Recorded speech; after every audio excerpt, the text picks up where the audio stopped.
So during this video, I'm going to show you how I set up for the Vintage Market. The Vintage Market is in Monroe, Michigan. It's at the fairgrounds at the Expo Center. So here's our booth already all set up, but when you're setting up for a show, it's dependent on how you do it, on which type of show you're doing. This particular one is the Vintage Market. I also do antique shows, and I also do garage sales. Now the Vintage Market is a little bit different than all the other shows. It's more of a festival type atmosphere. They want the booths to look beautiful and the items to be displayed just certain ways so it all is cohesive and looks nice together. And now if you'd like to see more of these videos, don't forget to like us, ring the bell, and subscribe so we can continue making all these videos for you. So we're going to start with how I display my jewelry, because I primarily bring jewelry for this show.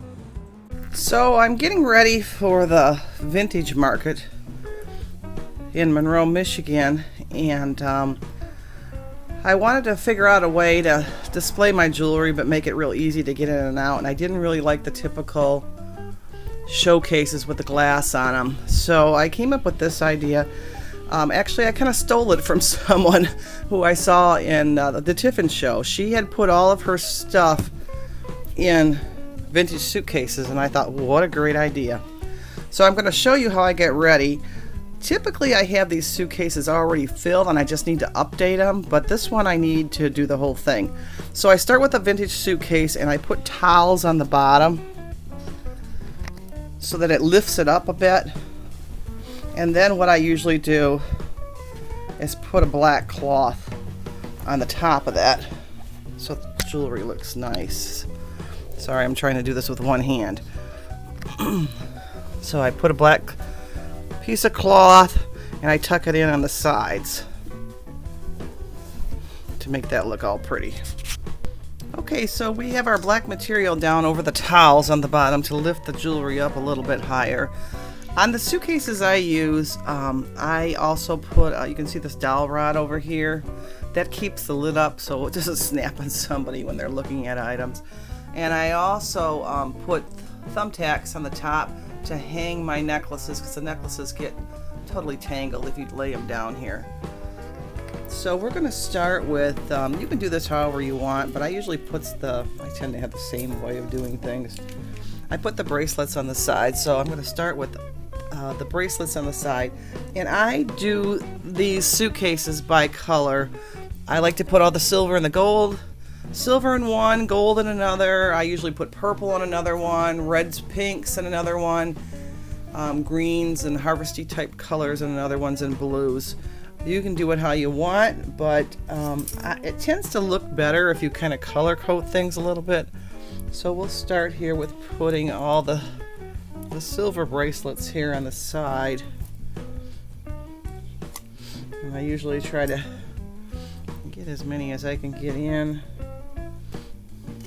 They have quite an impact when you open these suitcases up. They're just full of jewelry. And sometimes I stack stuff a little bit, depending on how I want to do things and how much jewelry I'm putting in each thing. I'll leave a little space on the bottom and stack a couple things for my bracelets that I don't, that I leave long. So we'll have a little area for those. And this is a mixture of old and new. There's lots of old vintage pieces and there's new items too. Depending on the show and the rules, I change this. There's an antique show that I do that everything has to be antique. Of course, I just put the antique jewelry in there. And then this particular show, you can have a mixture of new and old, and it can be like vintage inspired pieces. So that's what we have there. Okay, so there is the bracelets I'm going to put on the side. Then on the other side, I tend to put pins in the middle because I have so many of them. But on the other side, I'm going to lay out earrings. Now, I typically put all my earrings on a card because they get mixed up and separated, and they become a mess, and I don't want to lose pieces, so I typically buy these little plastic cards and I just line them up on the side here like that. So we got our earrings set up here and we have our bracelets on the other side. Now I'm going to start putting the pins in. The lady that had done this type of display, she had smalls in there, not jewelry, but I certainly thought it would be cool to modify the jewelry. And like I said, you can use other different cases and boxes and whatnot, but for me, especially for this vintage market, they want things to look a little bit different.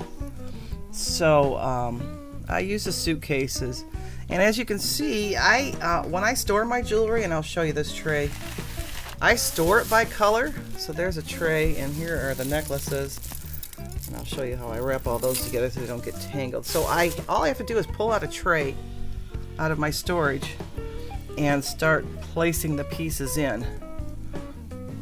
Now some of the suitcases have been set up from the last show, but they need to be picked up and restocked. So I'm just going to place the pins in here like so. And I tend to buy a lot of pins, so I have a lot of pins. So I put them in the center. They're kind of the main focus. And these do get a bit messy by the end of the day, but there's something about when people can touch the jewelry, they tend to buy it more. So we'll fill this all up like so. Okay, we got our pins all placed in our suitcase, and now we're going to work to the necklaces. And like I said before, I have like tacks that I put on the top of the lid of the suitcase that I hang my necklaces for. Now obviously you can't store them up there like that, and I could show you how I store them, but that's how I display them, so they're hanging down. So we'll start. Just take each necklace like so and just hang them on, and this keeps them from getting untangled, because that can be a big problem. Something with a little bit of a thicker, and I put on the ends there a cap like this one. Kind of needs a wider place to hang it, so I'll hang it like that. And like I said, there's a mixture of old and new. It's primarily old, but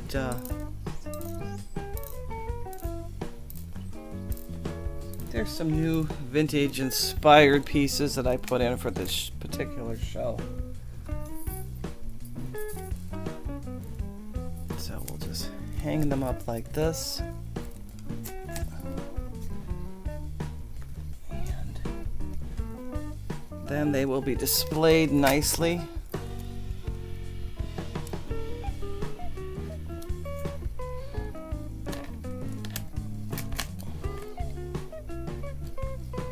Goes fairly quick once you get going.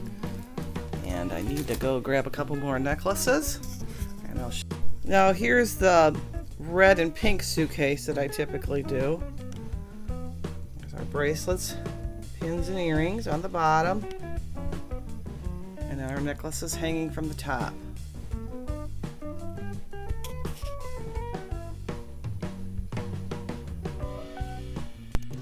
So our suitcases are almost all done. I have one more to do, and this is what happens when you do this kind of work with cats around you. They think this is a great bed, so I always have kitties wanting to try to get into my suitcases. Oop, she sees her brother. Here's her brother over here. That's Jeff of the Mutt and Jeff. They were feral cats that we rescued a few years ago. And I'm sure this will be loads of fun for them two to play in these suitcases. So another way that I'm getting ready for this vintage market is I'm trying to place things in containers, because we don't have a lot of time to set up and we don't have a lot of time to tear down. So if I can use the container as a display, that's what I'm going to do. Now this particular show has been much more work than typically it is, because I just got all this Christmas stuff. I just bought a dealer out. Now I'm not sure if this is going to work, but what I try to do is, some of these ornaments are extremely fragile, so I have put them in a baking container with a lid on. I know people are going to take the lids off, but It'll at least discourage people from just playing in them unless they're truly interested. And these are the real fragile ornaments that are a little bit more money. Now some of the ones that I weren't as much money, I put into small bags like these, because at least if they're handled, they won't be ruined. So, and then I always have some glass ornaments, and I put them on a tray with some beady ornaments on the top, and I'll just be able to take this whole tray, set it on the table, and it'll be done. Some other things I did is, this was all from the same lot that I bought, all these deer. I put them in a basket, and all these little beady ornaments I put in a basket. And here's some dollar ornaments that I put in the basket and put in the little bags. And lastly, here's some, they have their original package, which is, oh, this lot was awesome. And I got them in like a little crate. So I'm starting to get all those things ready, so they'll be easily put in my car and I can just lay them on the table. And I still have more to do, so I'll be showing you. So for the vintage market, I'm bringing all of these really old plastic candy containers that I got from this giant Christmas lot that I just bought a couple weeks ago. There was some super old stuff here. Really hard to find. Some of these candy containers are in colors. I've never even seen these colors in candy containers. So I have a lot of those, and I have some Figaro pieces that are quite nice, and I have some little houses from the 1920s that are really awesome too. So I borrowed this case from my mother to put them in, because I gotta have something so people don't handle them. They're so old. And over here we got Mutt helping us. She's Mutt and her brother's Jeff. She's always helping when there's small things, right, Mutt? Great cat toys. So anyway, so I'm gonna fill this. I got them all priced, and I'm gonna go ahead and fill them this case. And I think what I'm gonna do is put it so that everything is facing outwards and the door is in the back. That way I have control on opening and closing the doors. You know, when you do a show, people like to touch things, and that's fine, because usually if they touch things, they are more apt to buy them. So I don't want to discourage that, but yet there's just some things that are just too fragile, and these are those things, and they are quite pricey. So there's some things I would rather, oops, guess I'm going to put that there, would rather they didn't touch. So we'll just fill this little case up, and then I can just bring the whole case to the vintage market. I think I'll put these. So we're putting our different items on different shelves. These are very unusual. Like I said, I've never seen some of these colors of these candy containers. It's hard to put a value on them. I looked them up on, I typically look things up on eBay, but I always go less than eBay. But they're all over the place with these kind of things, and I can't even find these color ones. So I don't know. I could be making quite a big mistake on these and pricing them way too cheap. But I got a good deal, so I can pass the deal on to somebody else. I don't tend to worry about that. Everybody can't know everything about everything. So you do your best and price it the best way you can. So we'll get all of these in here. Like so. I try to make it so the tags are forward. Hopefully I can fit it all in here. This one is very cool. I've seen this one before, but not for a long time. It's the Santa on the Bike candy container. So he is really super neat. And we'll put a couple more down here in the bottom. Whoops. Of course, these will probably all get messed up in my car, but that's okay. At least we know what shelf they're going to belong on. Okay, so I'm going to close this up. So the front will be actually the back, so I have control over opening the door. So there's my little case that I'll put right near me. I typically put the stuff that's the most valuable near me. You do have people stealing things, unfortunately.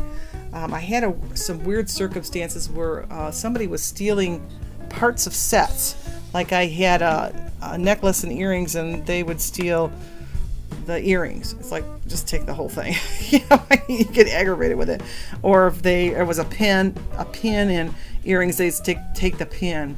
Or it was very odd. So I don't know what that was about. So hopefully that doesn't happen this time. But there is a certain amount of theft, unfortunately, in any shows or malls or anything that you do. So, okay. So I am getting my change ready for the show.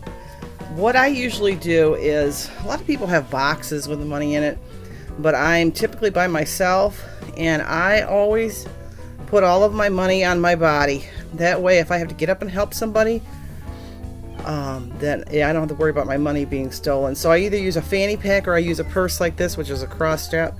Well, we got help. And that way it's on my body at all times. There are people that actually will do this on purpose. They will have one person distract and have the other person steal things. So you have to be aware of those things, unfortunately. It doesn't happen real often. Most of the people 99% of the people are wonderful. I might, but you do have to be cautious. So how much change should you get? I typically take cash only in my shows. There are a lot of people that take credit cards. I don't do enough shows to justify getting credit cards. I only do a few a year. So what I do is I get 101s and 150 and 5s. The typical people come with 20s, especially on a weekend because they just got paid. So I usually bring $250 in change, 100, like I said, in 1s and 150 in 5s. Now you could have 10s and different variations or whatnot, but I have found that if you have 5s, you can always give 2 5s for 10 back. It's just easier. Another thing, I price my objects usually 99, like $5.99, $2.99 or whatnot. So what I do is I bring a pile of pennies and I put the pennies on the table, and when I need to give change, if it's a $2.99 and a $5.99 object, I need to give a couple pennies back. That's just handy. But other than that, I price all my items in pretty much dollar increments because it's just easy. If you start pricing things 50 cents, 25 cents, you have to have a lot more change. And another thing I do is I have to pay sales tax. So a lot of people will add the sales tax on, which is dealing with a lot of change. And I'm typically by myself, so I can't always do that. So what I do is I take the sales tax right off the top. It's just easier for me. I know I lose money by doing that, but it's just so much easier, especially if you're doing a show by yourself or a real busy show with 2 people. So that's how I do that kind of things. So get your change ready the night before and have it all ready to go, and have lots of it because people will give bigger bills, and hopefully they don't give you a $100 bill the first purchase. But that has happened. So anyways, that's how I do my change. So as I'm packing for the vintage market, I have to get all my supplies. So I have bags downstairs in my basement of supplies for shows. So I need 7 lights. I like to put 1 light on each of the suitcases, and of course you need extension cords. So let's see how many I got in here. I got 1, 2, 3, 4, 5, 6, 7. Looks like I got 7. So these bags just zip back up and they're always ready to go to a show. So oftentimes your supplies for the antique show that you need just to set up your booth can be more stuff than actually the stuff you're selling. At this particular show, they want everybody to have a white tent, and I like lights because when you put a tent up in a hallway, everything becomes very dark on the inside. So I have my lights. I went through them all. I got 1 for each of my jewelry suitcases, and I got lots of extension cords. You have to always remember to bring extra of this kind of stuff. You don't want to be set up and everything all beautiful and you're missing a cord. That's really bad. Now, for me, I bring black tablecloths. Some people don't put tables at all. I like putting tables because I have lots of smalls. So I bought these. They're probably just polyester. They're really big black tablecloths, and they cover right down to the floor. So I have 4 tables I'm going to be setting up, so I have 4 of those. I usually keep all the stuff for shows in one area in my basement, and then these IKEA bags work really good. They're really strong, and I just leave them zipped up. The black kind of matches the decor down there, and they just stay kind of against the wall, and as I need things I bring them up.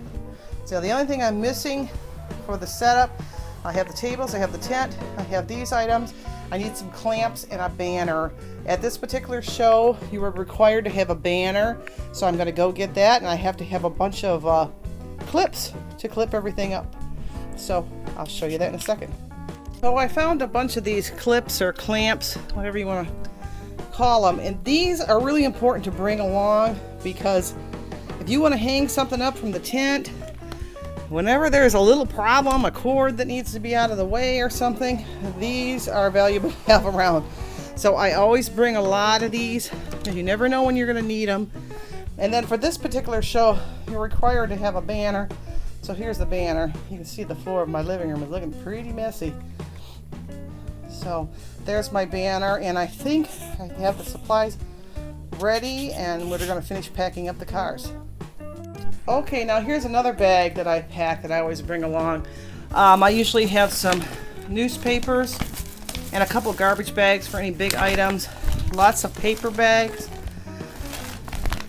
and I use lunch bags. If they're just buying one little piece of jewelry and they want to put some of it in their purse, I give them a little lunch bag. And I also have tons of plastic bags that I've saved throughout the year. And also, sometimes with the jewelry I wrap it in Kleenexes. But this year, being I have tons of small little ornaments, I also got a pack of just some napkins. I thought those would work nicely and keep it cushioned. Better than newspaper. It's a little bit softer, and I have more sandwich bags in there. So those are those bags. Also, I'm going to put in there a pen and a notebook to record my sales. So those are all the things I need for the table where I'm sitting to take the money from folks. Another important thing that I forgot to mention is bring a fan. You need a fan. It gets crowded in those shows, and especially since we're going to have to wear masks, it's going to get hot. So always bring a fan. It's great for setup. It's great during the show, and it is very much needed. So here's the back of the truck. It's pretty full. I actually could have got a few more things in there, which is kind of amazing, but still really full. The back seat has got all the luggage in with the jewelry in it, and then the front seat has furniture. So I'm bringing a few little pieces of furniture, but not a lot this time because I have so many smalls. So this is work. Packing, you feel like you're bringing your whole life with you, but it does take a lot of work to do a good show.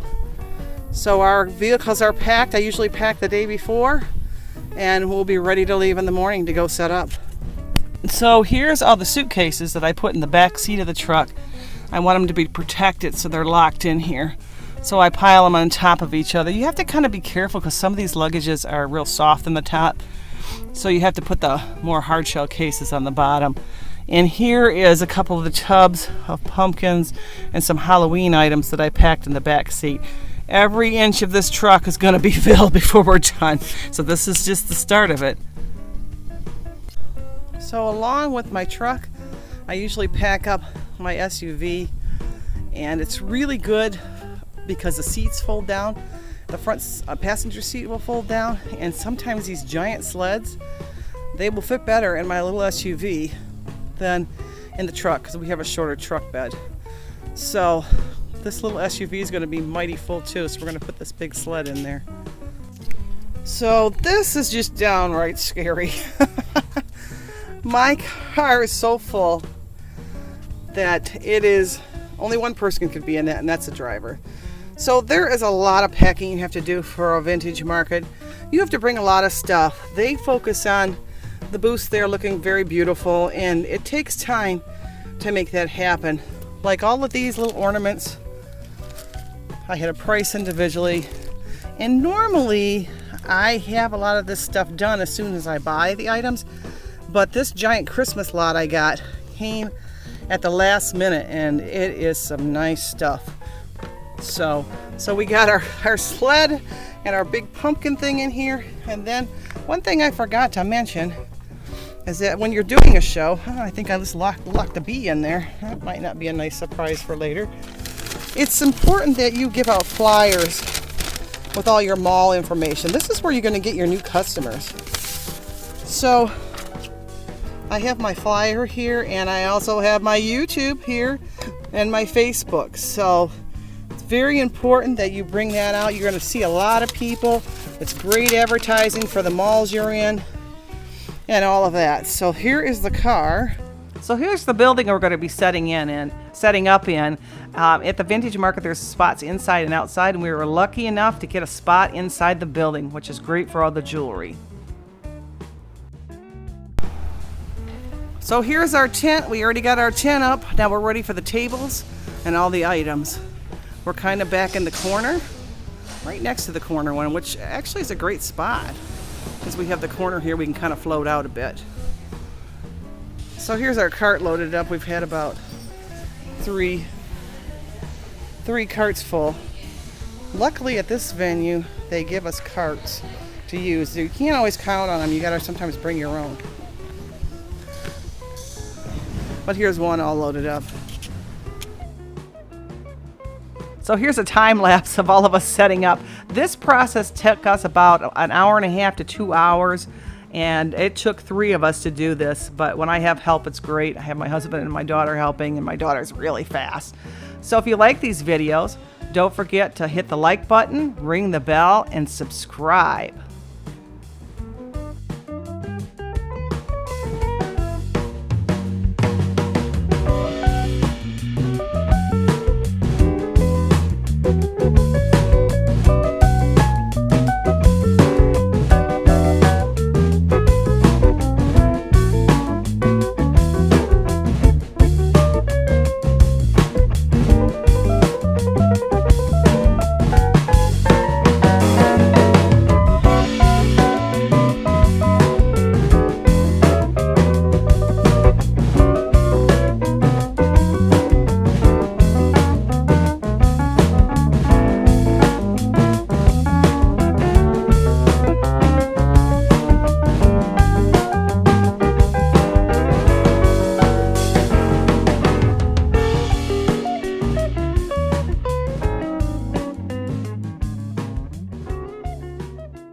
So here we all are, all set up for the Vintage Market. I have Halloween things on this side.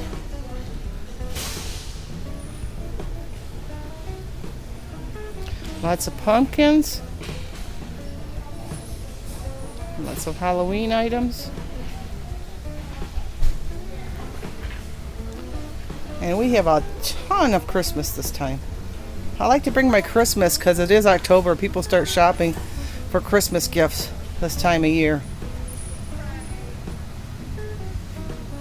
Here's all of our jewelry suitcases. Lots of ornaments. I just got most of these. They are super old. Really like them. Hopefully the customers will like them too.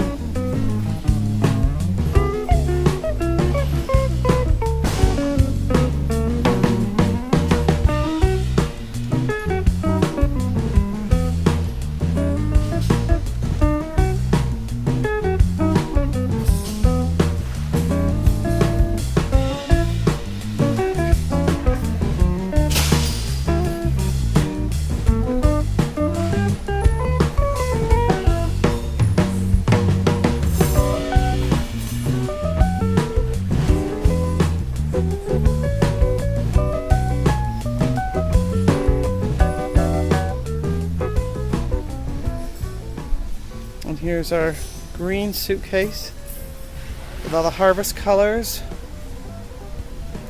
and all the little elves that I got in the same Christmas lot. Last time I had elves, I sold every one, so we'll see. You never know how it's gonna go. Always makes you a little bit nervous.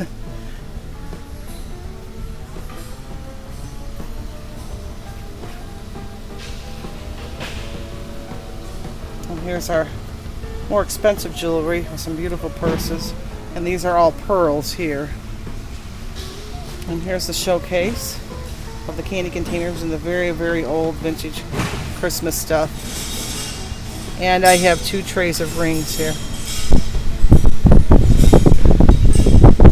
Now if we walk around to the outside of the booth, we have some Christmas here. And then over here, I have an old sled and some snowman I painted on screens along with a Santa. So that's going to be in our corner. We were lucky to get this space. We have a little extra room. So there's the booth, ready to go.